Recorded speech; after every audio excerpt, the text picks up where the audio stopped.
चलो वकीलों, सुनहरा वक्त आ गया है, काम पर लग जाओ, अपने अनुभवों का लाभ उठाओ।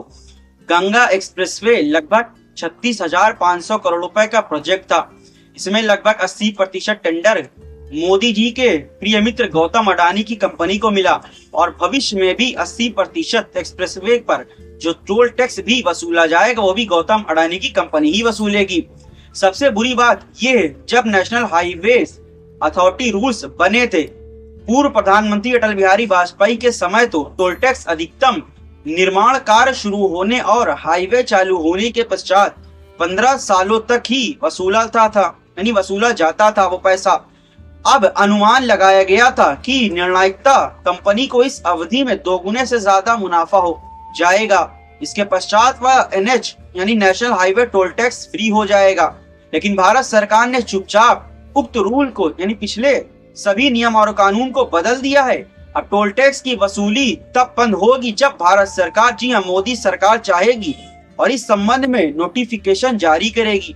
मतलब 20, 30, 40, 50 सालों तक यही कहे, हमेशा तक टोल टैक्स की वसूली होगी, धन उगाही भी होगी। इसका लाभ मोदी जी के प्रिय मित्र गौतम अडानी की कंपनी ही उठाएगी।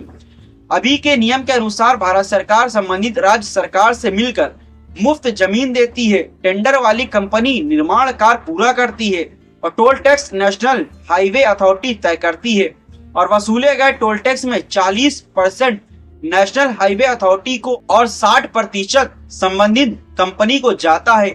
इस तरह संबंधित कंपनी और NHAI खूब कमाई कर रहे हैं और हर साल औसतन 50,000 से 1 लाख करोड़ रुपए के टोल टैक्स केवल एक्सप्रेसवे हाईवे से वसूले जा रहे हैं।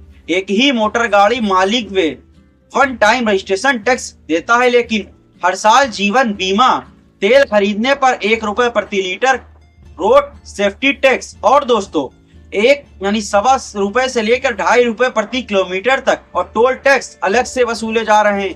इसमें हर साल 5 से 10% तक की बढ़ोतरी भी कर देते हैं government. National highways authority act and rules में यह बातें विस्तार से वर्णित है। इच्छुक व्यक्ति अपनी विशेष अध्ययन कर सकते हैं।